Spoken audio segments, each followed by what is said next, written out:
Hello friends, my name is Vijay from PewDiePie. In this video, I'm going to talk about few important tricks in Power Query Editor. ETL, extraction, transformation and load is very important process in Power BI.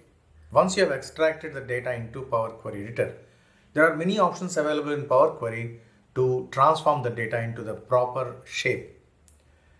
In today's video, I'm going to explain how to merge two different tables which are totally different, but you're able to read the data in a proper format using merge query. So in today's video, you're learning a new tip along with merge query. Keep watching. First, let us understand the data. I have two tables. One is sales table containing dates and transactions, quantity sold. Second table is the product table where I have a from date and to date and then product name. The final outcome should be only this table containing all the products based on the range of the dates.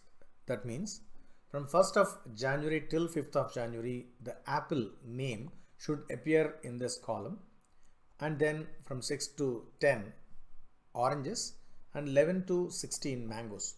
So this column will be filled with the product name. So let me explain how to achieve this. First of all, let me convert these two tables into dynamic tables. So Control L and say the name of the table is sales and this one is product table.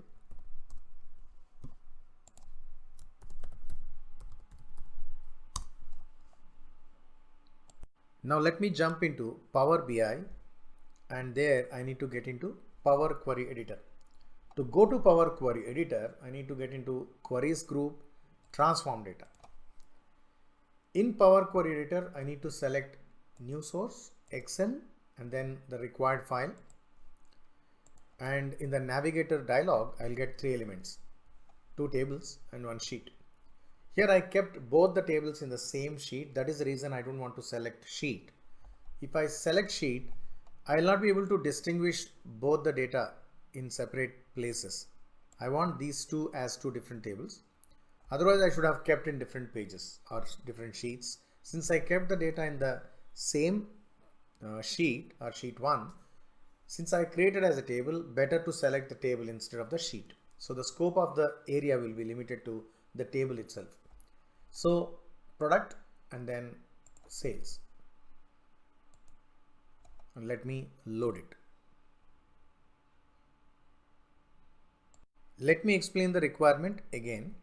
So in the sales table, I require one more column containing product and from 1 to 5 apples and 6 to 10 other product and so on based on the criteria. So here 1 to 5 is apples, 6 to 10 is oranges and so on.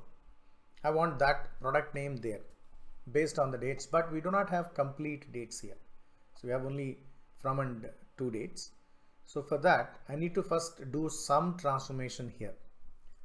I'm selecting from date and to date both. And then I'm unpivoting these two columns so that these all the dates are coming in one single column. So let me name this column as date. And I need to make sure that the data type is date only. So otherwise it will create problems. So it is date. For me it is fine. I do not want this attribute column. Now I need to merge this table with sales table based on the date. So while merging, at least one column should be similar in both the tables, then merge is possible. Let me select sales table, and to get into merge queries option, I need to go to home tab. Under that combine group, which is in the very extreme right, there I need to select merge queries. In the merge query dialog, already the sales table is there because we have selected merge query option from sales table. I need to add the second table, that is product. Here the column similar in both the tables is date. So let me select both the dates on the top table and bottom table. Now I'm using the join type or join kind, which is default one, left outer. And then I'm just pressing OK so that I will get another column with the name product, which is nothing but the table is sitting here. And if you see, the column value is actually the table. So all the columns are placed here. I need to expand them. To expand it, I need to go to this expansion button next to the header, product header. If I click on that, I will get the column names where product name, date. These are the only two columns are available there. So I'm selecting both of them and pressing OK.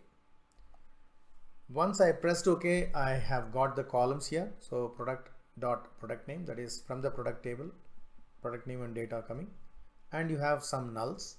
Only thing is, you need to take care of the data, the local data, that is the date is actually now little gone haywire, because it was earlier 1 2 3 4 5 6, but it is now little disturbed. So only thing is, I need to just sort this data.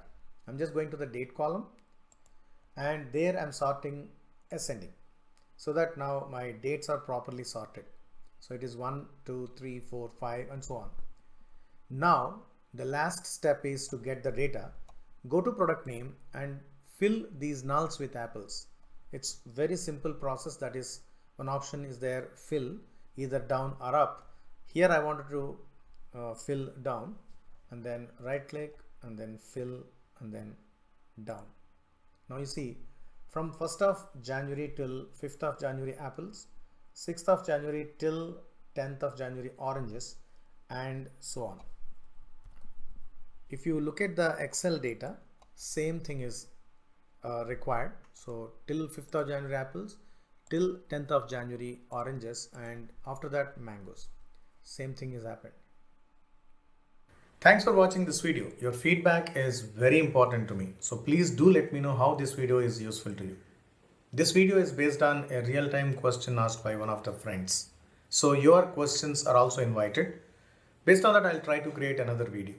So keep watching, please do subscribe, and thank you very much.